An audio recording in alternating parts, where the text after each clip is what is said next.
Salut la famille, bienvenue sur Info Mami Pi.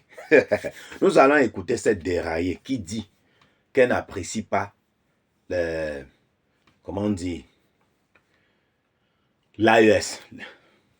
Elle n'apprécie pas les présidents de l'AES. Oui, la confédération de l'AES, elle n'apprécie pas parce que ce sont des dictateurs. Elle donne ses motifs. Je vais d'abord laisser cette égarée parler. Après, je vais donner mon point de vue. Écoutons ce qu'elle a dit. Sois bien d'écouter d'abord les gens. Tu les écoutes d'abord. Quand elle dit, elle n'aime pas l'AES. Non, non, écoute d'abord ses raisons. Tu n'aimes pas l'AES. Pourquoi? Ok. Écoutons.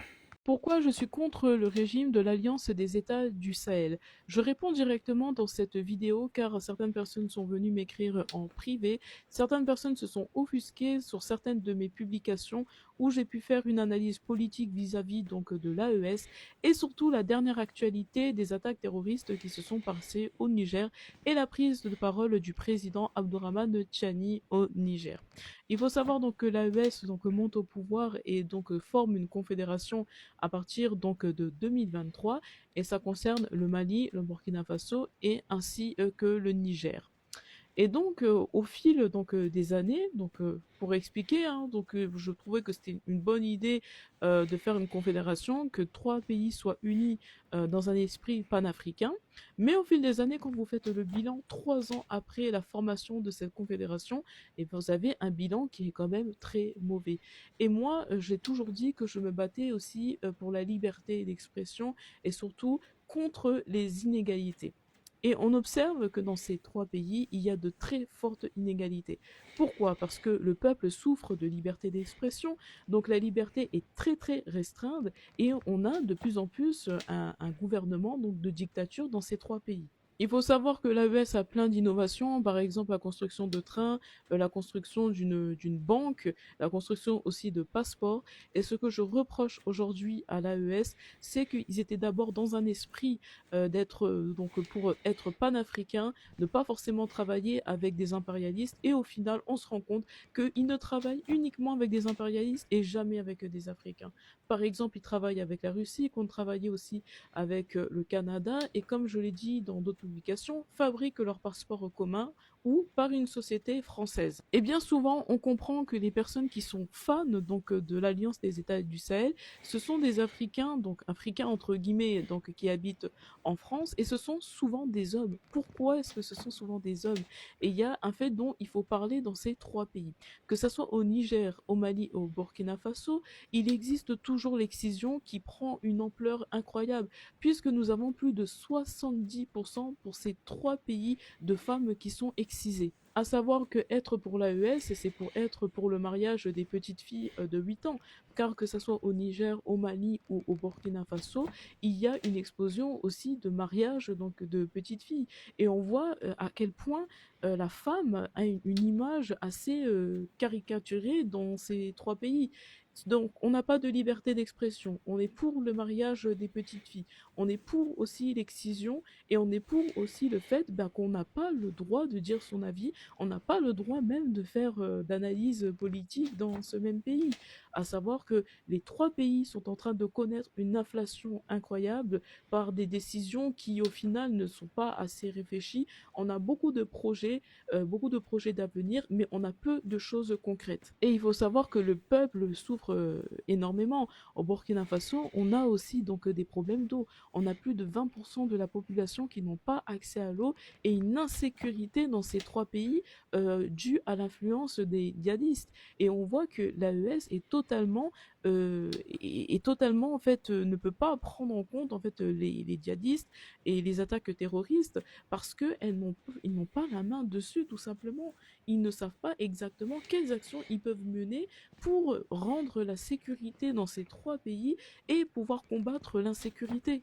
Et quand on parle du fait que ces trois présidents sont montés au pouvoir grâce à des coups d'État, qu'est-ce que ça change aujourd'hui des autres présidents africains? Par exemple, Denis Sassou, ou que ce soit Prince Oligui, le président donc du Gabon. Ça ne change strictement rien et je ne vois pas la nouveauté dans ce que propose aujourd'hui l'Alliance des États du Sahel. Et bien entendu, vous avez un exemple tout bête. Lorsque vous essayez d'être objectif concernant la Confédération de l'Alliance du Sahel, vous recevez des messages privés comme ça qui vous insultent de négresse de maison. C'est pour toutes ces choses de pourquoi je ne suis pas pour l'Alliance des États du Sahel. Je trouvais que ça partait d'une bonne intention, dans un esprit panafricain, mais au final, on se rend compte que ça n'a rien du tout de panafricain, ça n'a rien du tout à voir avec une union, et on voit tout simplement que c'est une dictature qui est en train de s'installer, comme ça s'est toujours passé avec d'autres pays africains. Et bien entendu, à partir du moment que vous êtes pour l'Alliance des États du Sahel, vous êtes d'accord pour être à la merci des Russes, comme si les Russes étaient des anges, parce qu'on vous explique souvent que la Russie n'a jamais colonisé, mais si, effectivement, la Russie, dans l'histoire, a bien essayé de coloniser Djibouti, Madagascar, mais elle n'a pas pu le faire parce qu'elle n'avait pas les moyens militaires. Donc on se rend compte, et quand on analyse donc le comportement de Vladimir Poutine, et quand on analyse le comportement aussi des organisations privées comme Wagner, on comprend que tout simplement, ils essayent de récupérer leur part du gâteau qu'ils n'ont pas pu avoir dans l'histoire. Et malheureusement, on se rend compte que les États du Sahel sont en train de favoriser l'entrisme de la Russie sur le continent africain. Et je ne comprends pas pourquoi aujourd'hui beaucoup de personnes sont énormément concentrées donc par la France, parce que c'est aussi une technique de manipulation de la part de l'AES de souvent vous parler de la France, souvent vous parler du fait que la France essaie de détruire l'AES, or que ce ne sont simplement de messages de propagande. Aujourd'hui, on ne parle pas de ces pays qui ont une forte influence en Afrique aujourd'hui en 2026. La Russie, on a les Émirats arabes aussi, nous avons aussi la Chine, qui sont très présents sur le continent africain, y compris par exemple les Libanais. Donc je pense que les États du Sahel ont beaucoup de travail à faire par rapport à certaines réalités pour qu'on puisse avoir une certaine union et être dans un esprit panafricain. C'est bien beau d'avoir des projets d'avenir et de expliquer qu'on est donc pour une union de l'Afrique, pour pouvoir développer certains pays, pour rivaliser avec les Occidentaux, mais il est bon de aussi penser à des choses qui sont concrètes et de vraiment réaliser des projets qui vont être concrets, qui vont être au bénéfice des populations. Vous avez écouté, non? Bon, pour commencer d'abord, que tu aimes ou que tu n'aimes pas l'AES, ça ne fait ni chaud ni froid à l'AES. L'AES n'a que faire de ton amour. Que tu les aimes, quand tu vas les aimer, ça va apporter quoi? Ça apporte quoi? Ce qui peut apporter à l'AES, c'est que tu sortes pour parler positivement d'eux. Ça contribue à, comment dire, à étendre le message, à sensibiliser les gens. Vous voyez un peu, non? C'est ça qui peut aider l'AES. Parce que vous savez que c'est une confédération qui est trop attaquée. Oui. Et c'est l'une des raisons pour lesquelles, depuis 3 ans, que tu dis ces 3 ans-là, que tu n'as pas vu beaucoup d'évolution en machin. Pourquoi? Et là, pourquoi tu dis que... Bon, les infrastructures, ça évolue. Heureusement, tu as reconnu le côté là. Ouais. Chose que Burkina aujourd'hui, c'est qu'elle n'a jamais été avec Blaise Compaoré. Ça, c'est sûr. Il n'y a même pas de discussion là-dessus. Le Mali de même, le Niger de même. Bon, maintenant, tu dis que c'est la dictature, machin truc. C'est un sujet, je te vois souvent, tu as souvent de certains points de vue un peu intéressants. Mais cette fois-ci, là, je vais te poser une question. Qu'est-ce qu'on appelle la démocratie? La démocratie, c'est quoi? Ou bien, mieux encore, la démocratie existe où? Tu dis que l'AES, il n'y a pas la démocratie. Ça existe où? Tu peux me dire où ça existe dans le monde-ci? Parce que je regarde, j'ai regardé, je ne vois pas. La démocratie existe où? Tout ce que les gens font, c'est de l'hypocrisie. Une dictature, comment dire, sous couvert. Oui. Une dictature sous couvert. Tu as vu, on dit que quoi? Macron, c'est quoi? La France, c'est quoi? La France fait, comment on dit, représente les valeurs, les droits de l'homme, les ceci, la démocratie. Même chose que les États-Unis, non?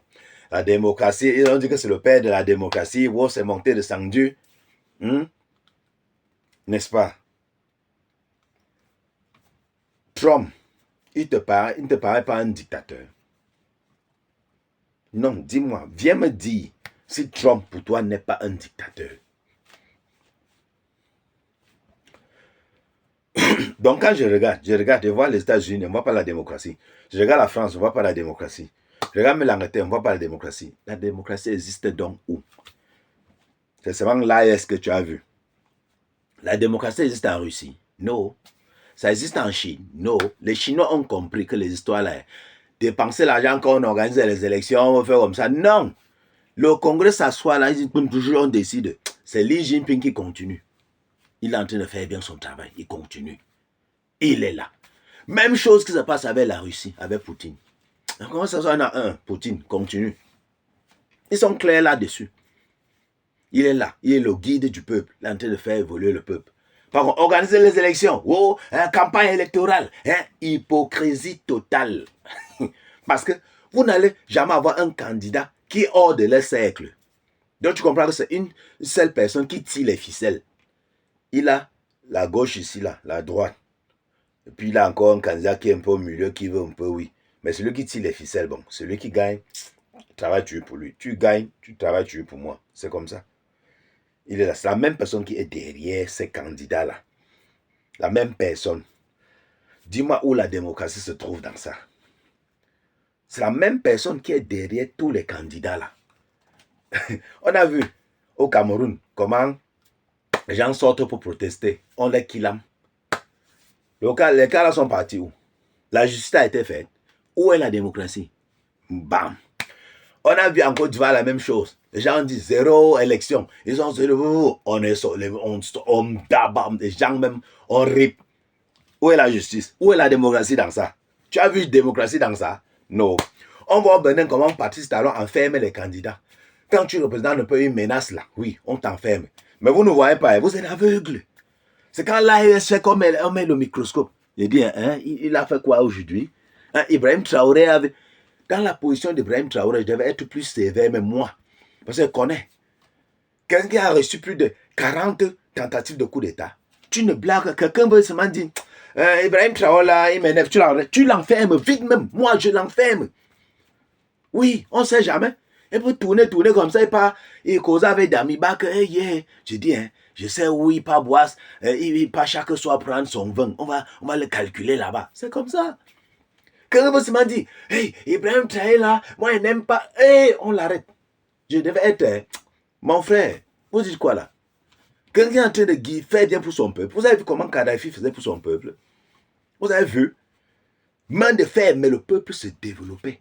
Les gens étaient bien. La Libye était que, mon frère, les Maghreb, est-ce que les Marocains pouvaient parler fort aux Libyens? Le Maroc pouvait parler fort à la Libye. Hein? Mon frère, la Jamaria. Vous connaissez ce qu'on appelle la Jamaria? Merde. Vous dites quoi là? Hein?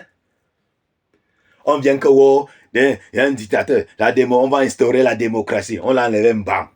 La Libye est où maintenant? Où est la démocratie là? Vraiment. Donc, quand elle voit les gens, je pensais qu'elle était intelligente même. Parce que vous voyez souvent les arguments. Venir argumenter que ils sont les dictateurs qui sont au truc. Il n'y a pas de dictateurs où dans le monde-ci? Cite-moi un seul endroit là où il n'y a pas un dictateur qui gouverne. Cite-moi, il n'y en a pas. Je vais te donner les raisons pourquoi je dis qu'il est dictateur. Oui. Il n'y a pas un seul endroit où il n'y a pas de dictateur. Un seul pays dans le monde-ci là où il n'y a pas de dictateur. C'est moi qui te dis ça. Vraiment. Ton pays là, pas ton accent, je sens que tu es congolaise. Viens m'expliquer la démocratie qu'il y a au Congo. Viens m'expliquer ça. Viens m'expliquer comment le Congo va bien. Comment le Congo va mieux que les pays de l'Est. Comment le Congo fonctionne bien. Avec toutes les richesses que le Congo a.